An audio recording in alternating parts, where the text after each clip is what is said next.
Welcome back, everybody, to the Internal Compass podcast. I'm your host, Samuel Archambault, osteopath and kinesiologist. And in today's episode, I'm going to try to help you feeling a little bit more aligned from inside out. Let's talk about resilience today. And I want to dive a bit deeper into the topic because I believe that resilience is a great tool and a great strategy for pain management. But before we go there, before I explain to you how those two things are linked, let's explain and define what is resilience. And by doing so, I hope that you'll be able to see why is it so useful, or why can it be so useful when we talk about strategies for pain management. All right.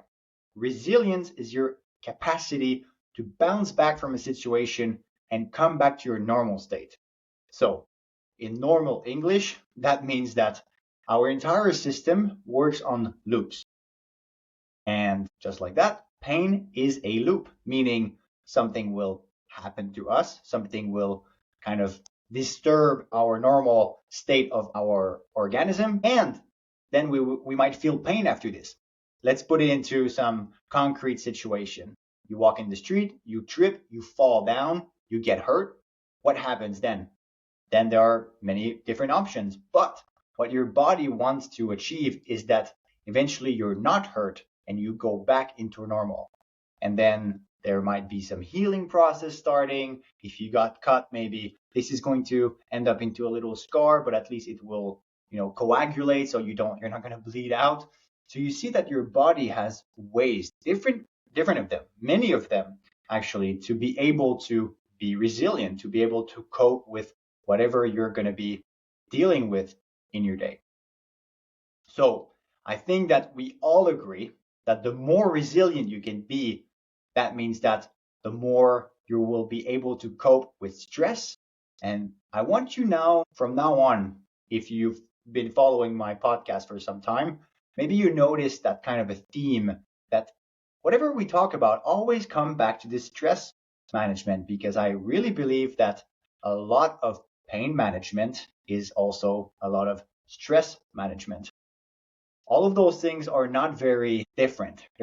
You cannot separate them away from each other. I think that they're all intertwined. They're just being explained a little bit differently. Hopefully now you can see why we want to build resilience. Because if you're able in your day-to-day life with cope better with stress and any type of stress, I'm talking psychological stress, things that can happen to you that has this toll on your psychology, but also physical stress, meaning maybe a workout or something very difficult you have to do with your body, and that also includes pain. So of course, you can see that we can train the capacity of your body to deal with pain, meaning that imagine that your pain threshold, that means that whenever this level is like whenever you're going to feel pain. So your pain threshold right now is approximately here. That means that if you experience any kind of event that is going to trigger some pain. Example, you've been having some low back pain for over a year now. Your low back pain only happens here and there, and your threshold over this line, you feel your back pain. Under this line, you don't. What I'm saying is that that line is movable. You can train, you can do specific things, and you can engage into specific behaviors and strategies to be able to move that line. If you are underslept, if you are more stressed than usual, and many other things, that line will go down, meaning that the same event will make you feel pain before, or let's say that you will feel pain much faster into any kind of situation. While if you can apply some strategies to bring that line a little bit higher, that means that maybe you do the same type of activities, but they don't trigger your pain because they don't reach that threshold. They don't reach that line. And that's what I want to talk today. This is a strategy for pain management because there are many different ways we can approach pain. And this might work for you or might work for someone else and might not work for someone else either. That's why it's so important to try to pinpoint those strategies and try out the ones that really work for us. So we have to start somewhere. So that's the reason of my podcast. Hopefully I can give you some strategies that you can start with.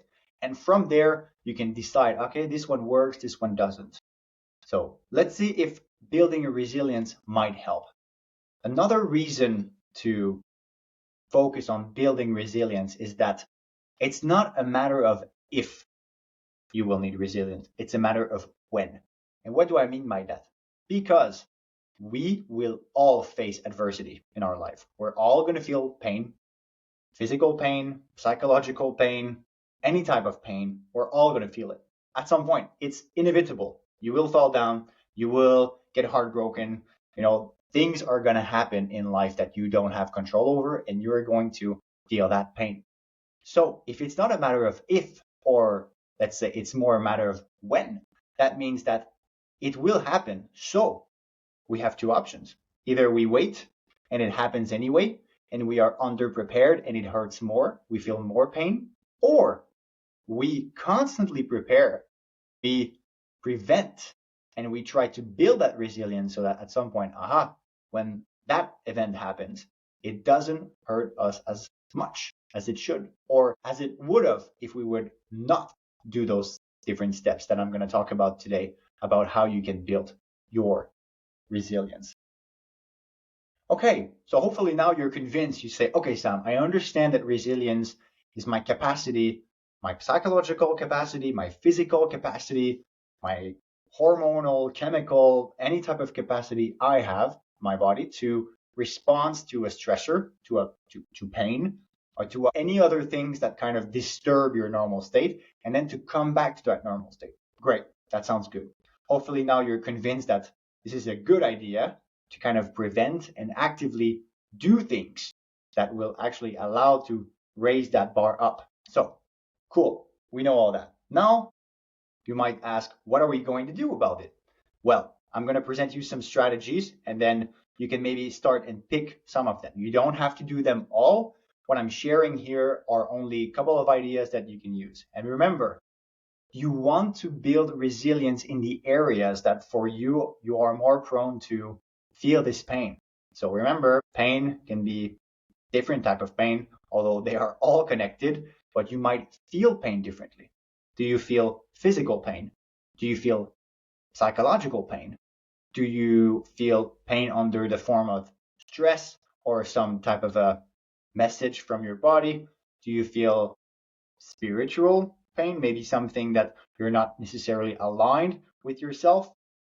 If this makes absolute no sense, I recommend you watching one of my previous episodes that was on spiritual pain. It will enlighten you on that specific topic. So once you have figured out, okay, what type of a specific resilience do I need, then you can maybe pick and choose in the ones that I'm going to present to you. Before I go further, I want you to answer this question in your head right now. If you would have to work on your weaknesses or use your strength for a better effect and in order to be more resilient, what would you choose? You can pause the video, think about it, answer it in your head, and I'm going to give you my answer, which is I prefer, and also that's what I use with my clients, I prefer to work with strength and exploit the strength of people to be able to be more resilient.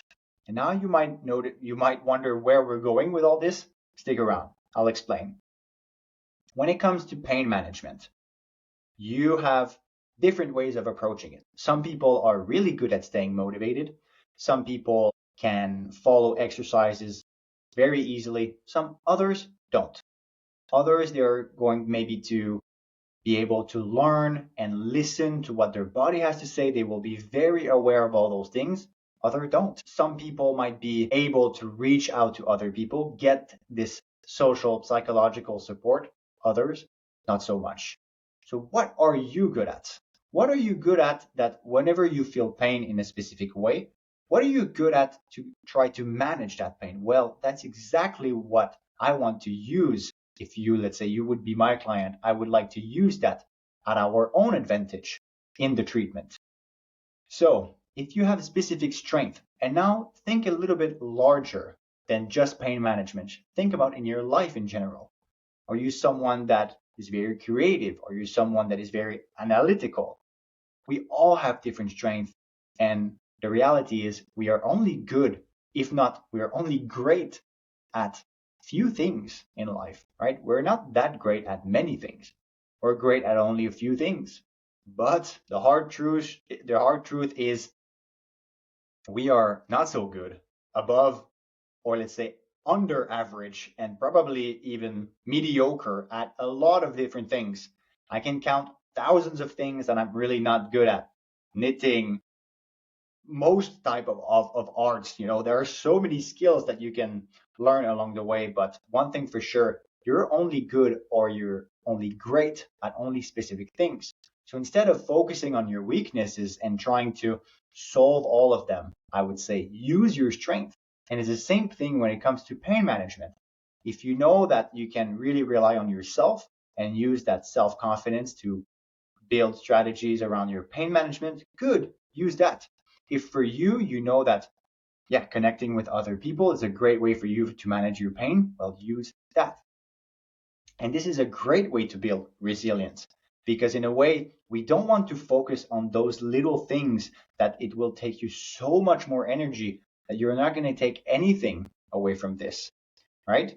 So make sure that you use the right tools. Make sure you use the right weapon to build that resilience. Maybe you should ask yourself, what are my different strengths that I can use day to day?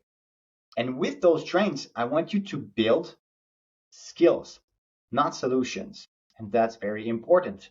So what do I mean by that? Imagine that someone has low back pain, very classic.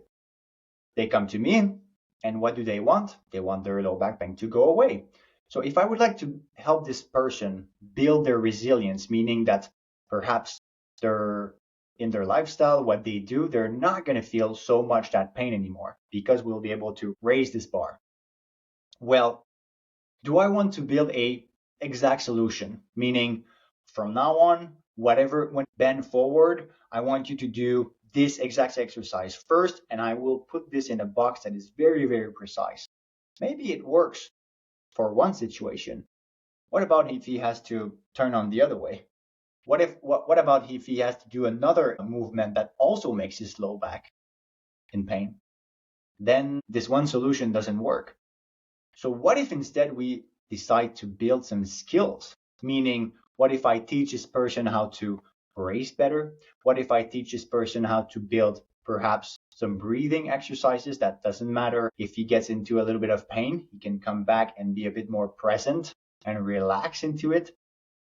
So when it comes to building resilience, it's not about building a precise solution for your pain. It's about building skills so that you are well equipped. And whenever you're going to face any type of pain, then you'll be able to use those skills at your own advantage. So let's go a little bit further. There are many ways that you can develop your resilience, and that is physical, psychological, spiritual. I'm going to share a couple of them with you. So the first one is, I just talked about it, practice meditation. Why does it help you build resilience? Think about it this way. Most meditation practice, they help you identify thought and come back to the moment present. Imagine if you get into a very stressful situation, an emotional situation that kind of overpower you. Well, you exactly have this capacity now to be in this rush of emotions and come back to the center, closing back this loop and coming back to the normal state. This takes time. You're not going to do one 20-minute meditation and out of a sudden you are super resilient to emotion, to stress. No, those are things that you build as like habits, and that they help you being more resilient spiritually and psychologically and also emotionally, right? The second one is working out. And now you might say, okay, yes, I get that if we work out, we become stronger. And from there, well, maybe I get less hurt. Okay, cool. But what about if I'm already hurt and that I cannot work out? And that's where I say, aha, I don't believe you. There is always a way. There is always a way. You can maintain movement even if you're in pain. I don't care if you're in pain almost everywhere. There is always going to be some type of activity that will be possible no matter what your situation. I cannot believe that you have so much pain that you just can't move anywhere. Okay. Most of you out there who listen or watch to my podcast, I'm pretty sure you're not completely submerged by pain everywhere. I'm pretty sure some things are bothering you, but I'm also pretty sure that we can find a solution for you on how to move. And the more you're able to keep moving, even if you're in pain, you'll be able to build that resilience. Because yes, if you get stronger, this has been demonstrated by the recent data that actually the stronger you get and the more, not necessarily the more muscular, but just the more active you get, the more your body is going to be able to absorb shock and to resist tension. So the stronger bones you have, the stronger muscle you have, well, very good example. If you fall down, it's much easier for you to absorb shock and not to get hurt than if you are not working out. So remember, it's all about putting this line a little bit higher if you're able to build strength and build mobility and also build flexibility. All of those things will allow your body to accept different range of motion, different type of force, and not hitting this wall where pain starts to emerge.